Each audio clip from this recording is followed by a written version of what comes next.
नमस्कार आशीर्वाद आपली योग्यता हा प्रल्हाद जाणतोय म्हणून प्रथमतः नमस्कार आपल्याला करण्यासाठी सिद्ध झालो.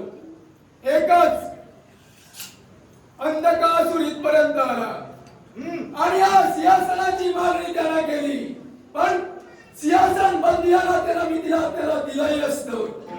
पण जे राजवैभव या ठिकाणी मी सांभाळतोय या राज्यात यावेळी अहंकाराचा लवलेशही नाहीये. म्हणून तो लवलेश मला या पाता बोला पुनश्च नकोय. कारण त्या अहंकाराच्या पोटी माझा बाप मारला गेला, एवढंच नव्हे याचाही बाप मारला गेला. म्हणून त्याला सामोपचाराच्या रीतीने सांगितलं, ऐकण्यासाठी सिद्ध झाला नाही. सिंहासनाच्या अभिलाषेने आला म्हणून शस्त्राला शस्त्र विडवलं. काय असा कोणत्या रीतीने माझ्या शिष्याच्या मनात अहंकार भरला म्हणून त्याचा उपद्रव तुला होतोय. दैत्यगुरु यावेळी तुम्हाला सांगायला नको, कारण प्रत्येक दानव यावेळी स्वर्गावरती स्वारी करतोय. तो कशासाठी तर त्या स्वर्गाच्या सिंहासनाच्या अभिलाषेनं. पण शेवटी पदरी पडता येते का? अपयश अपयश आणि अपयश. माझ्या बापाच्या बाबतीत हेच घडलं, एवढंच नव्हे याच्या बापाच्या बाबतीत हेच घडलं.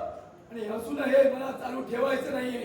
त्या वैकुंठीच्या नारायणाच्या कृपेनं हे माझं राजवैभव सुरळीत चाललेलं आहे. मला कशाची कमतरता यावी नाहीये. मला त्या देवतांचे वैराग्य नकोय.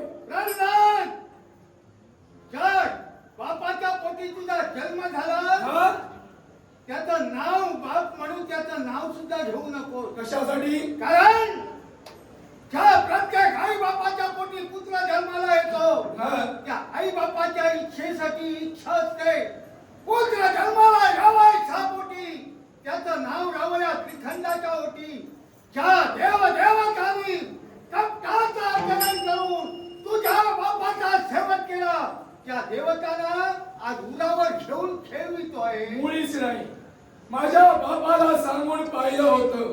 माझ्या बापानं माझ्या जीवनात घडवलेले प्रकार तुम्हाला चांगलेच ज्ञात आहेत. म्हणूनच त्याचा शेवटी अंत झालेला आहे. तसं मला पुनश्च पाता होणार नकोय. हे राजवैभव माझं सुरळीत चाललेलं आहे, कशाची कमतरता नाहीये. म्हणून मला पुनश्च ते वैराग्य मला धारण करायचं नाही. अरे कौतुक काय? त्या नटनाटकी वैकुंठीच्या नारायणाला तू ओळखू शकत नाही. अरे ज्याला मोहिनीचा रूप धारण करून तुझ्या पूर्वजांचा सेवक केला, तो तुझ्या बापाच्या घातासाठी काय तुझ्याही घातासाठी तपलाय म्हणून सांगतोय. आजपासून या नारायणाचं नाव बंद केलं पाहिजे. दैत्यगुरु माझा जर घात त्याला करायचा नसता, याच्या आधी केला असता.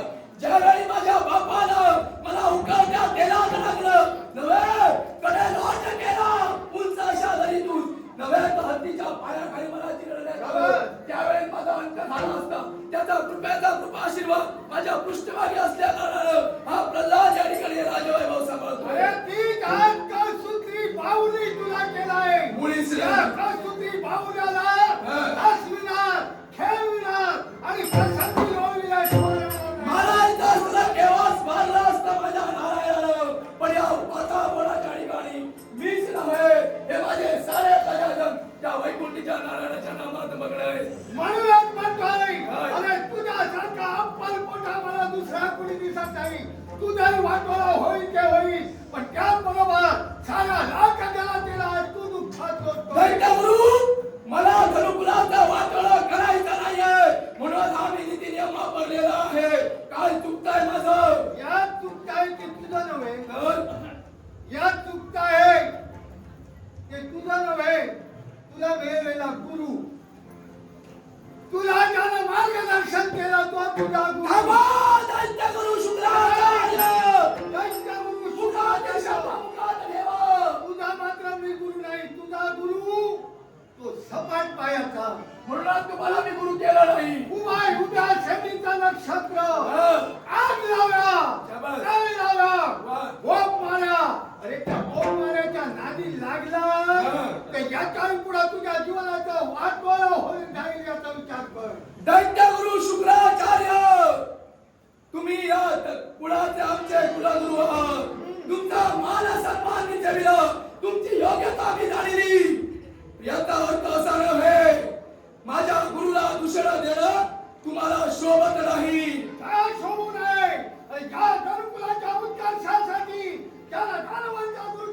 पहिला दानवाचा उत्कर्ष जिथं मला करायचा आहे त्या दानवाच्या उत्कर्षात तुझ्यासारखा जर का एक या काटा जर का एक असेल तर तो काटा अजूनपर्यंत दानवांचा उत्कर्ष झालेलाच नाही. ते दानव मरून मोकळे होतात. त्यांचा उत्कर्ष होणार तो कधी? त्यांचा उत्कर्ष कसा केव्हा कधी करावा हे माझ्या आहे. पण तुझ्यासारखी ती आज जर का नेट माझा सन्मान आपला ठेवला.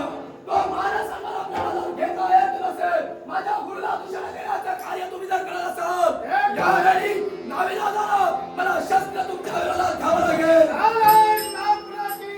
अरे आज ज्या तुझ्या गुरुला गुरु गुरु म्हणून आज शिकारावर चढवतोय, अरे आज याला बॉम्ब मारा ज्याला आतापर्यंत कुणाचं सुख पाहिलं नाही, ज्याला मेलेल्याचं दुःख नाही, जन्माला आलेल्याचं सुख नाही,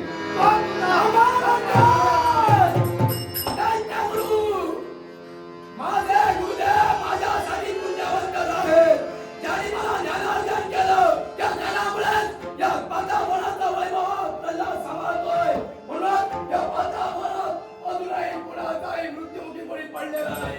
नव्हे तर त्या देवतांचं संकट या वातावरणावरती काहीच नाही. देवतांनी प्रथम संकट इथे आणलंच नाही. या दानवाने त्या देवतांवरती स्वारी केली आणि संकट ओढून आणलेलं आहे. अरे भविष्याच्या उदयात काय मी सांभाळलंय हे तुझ्या सारख्याला कळलं तर तू विश्वासाची प्रभात ठेवत बदलला म्हणून सावधगिरीचा इशारा देऊन जर का तो ऐकत नसतील तर नाविला जाण्याचे माझ्या रंगुलासाठी एक पेला त्याची भीती माझ्या डोळ्यात भविष्याच्या उदरात काय समावलेलं आहे तो माझा वैकुंठीचा नारायण जाणतोय. कारण ज्यानं अवतार कार्य धारण केलं त्या अवतार कार्यात मला संपूर्ण ज्ञान देणं प्राप्त करून दिलं. एवढंच नव्हे, शास्त्र विद्यात अभ्यासात